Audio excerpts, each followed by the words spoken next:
ఇక్కడ వినండి, సిరీస్లో ఇవాళ రెండు టెస్ట్లు చెప్తున్నాను. టెస్ట్ 2 వచ్చి ఎంత టర్మ్ టెస్ట్. ఏంటిది అంటే ఒక సిరీస్ అనేది డైవర్జెంట్ కావాలని మనం ప్రూవ్ చేయాలనుకుంటే ఈ టెస్ట్ యూజ్ అవుతుంది కొన్ని కేసెస్లో. అంటే limit a tends limit equal not equal to 0 అయితే చాలా సిగ్మా ఈక్వల్ అనేది డైవర్జెన్స్. వీటిని ఎగ్జాంపుల్ ఇది తీసుకుంటాం. టెస్ట్ ఫర్ కన్వర్జెన్స్ ఇంపార్టెంట్ అభిష్టాలు sigma n square minus 1 by n square plus 1. మనం డబుల్ స్టార్ తీసుకోవచ్చు. మనం ఏమనుకుందాం, దీన్ని సిగ్మా యూఎన్ గా తీసుకుందాం.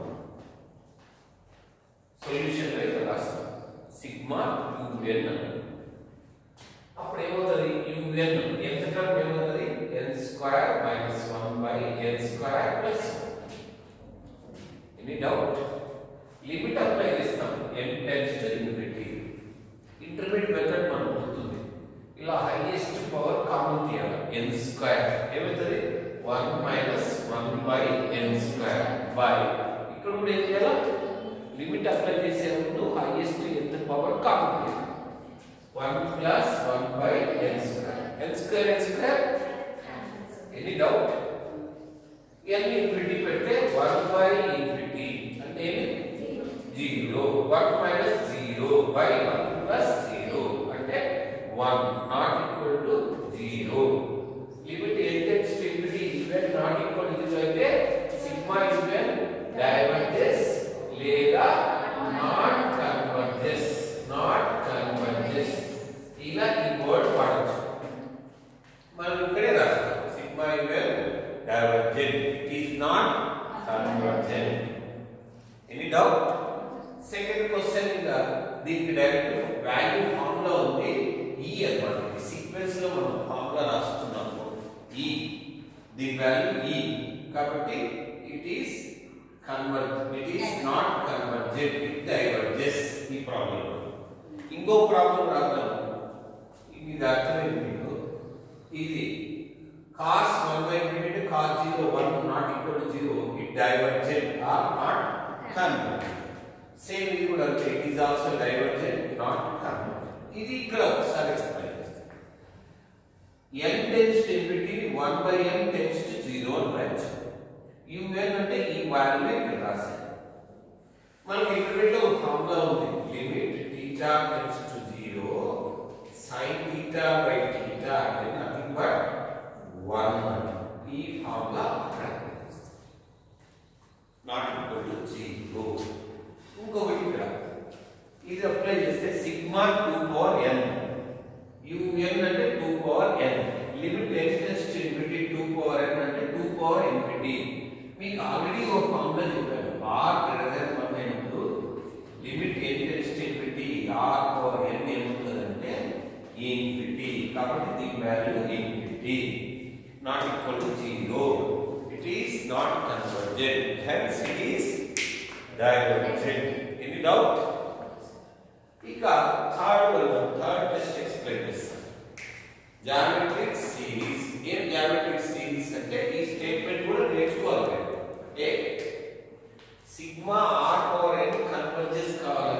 కన్వర్జెస్ ఎప్పుడు అవుతుందంటే if 0 less than or equal to r less than 1 అయితే, r greater than or equal to 1 అయితే ఇట్ డైవర్జెస్. ప్రూఫ్ కూడా రాశాను, ఇంపార్టెంట్ కాబట్టి దీనికి ప్రూఫ్ రాశాను, దానికి అవసరం లేదు ప్రూఫ్. ఎట్లా? First case let 0 less than or equal to r less than 1. మనం సీక్వెన్స్ లో చదివాము. ఇలా ఉంటే limit n tends to infinity r పవర్ n is 0. Sigma given series రాశాను, r పవర్ n n0 టు ఇన్ఫినిటీ పెట్టి r 0 పెడితే r పవర్ 0 1, r 1 పెడితే ఎనీ డౌట్? sn రాసుకున్నాం. sn అంటే ఏమి నిన్న చదివాము. ఫస్ట్ n టర్మ్స్ తీసుకోవాలి. ఇక్కడ 1 ఉంది కాబట్టి n మైనస్ 1 వద్ద స్టార్ట్. ఒకవేళ 1 కాకుంటే r పవర్ n వరకు పోతుంది. n టర్మ్స్ తీసుకోవాలి. First term n terms. Sequence sn ఏమంటారంటే sequence of partial sums of given series అన్నమాట. అప్పుడు అప్పుడు ఇది కన్వర్జెంట్ అయితే ఇది కన్వర్జెంట్, డైవర్జెంట్ అంటే డైవర్జెంట్. సో ఇది ఒక ఫార్ములా మనకు జామెట్రిక్ సీక్వెన్స్ కి ఫార్ములా ఇది. బిట్వీన్ 0 to 1 ఉన్నప్పుడు దీని ఫార్ములా ఇది. Any doubt? లిమిట్ అప్లై చేస్తాం. దీని value 0, 1 minus 0 by sigma s. This sequence Sn converges to same sigma r కూడా converges. Any doubt? Any doubt? Any doubt? Case 2 ఇలా రాస్తాం. Limit n tends to infinity r power n తీసుకుంటాం. r power n ఇక్కడ మనం observe చేస్తే r greater than or equal to 1. 1 power n ఉన్నా 1 అవుతుంది. కాబట్టి 1 not equal to 0. ఒకవేళ గ్రేటర్ దెన్ 1 అయితే ఇది కూడా greater than or equal to 1 అవుతుంది. ఇక్కడ ఈ స్టెప్ మీరు ఏం చేస్తారంటే ఇలా మీకు రాయడం ఇబ్బంది అనిపిస్తే r1 అనుకుని ఇలా రాసుకోవచ్చు. ఒక సెకండ్ రెండు కేసులు చెప్తాం.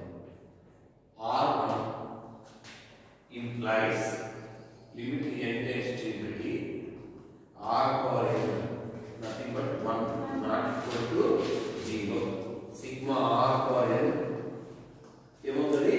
నాట్ కన్వర్జెంట్ లేదా డైవర్జెంట్. స్టేట్మెంట్ లో డైవర్జెంట్ అన్నాడా? డైవర్జెస్ లేదా డైవర్జెంట్. ఇది r1 తీసుకున్నాం. ఇంకో కేసు కూడా తీసుకున్నాం. ఏం తీసుకున్నాం? ఇంకో కేసు ఇక్కడ r greater than 1. r greater than 1. r greater than 1 అయితే limit n tends to infinity r power n మనం అక్కడ ప్రాపర్టీ చదివాం లాస్ట్ లో. r greater than 1 అయితే limit n tends to infinity r power n infinity. దీని value ఏమవుతుంది? Infinity. Not equal to 0. Sigma r power n diverges.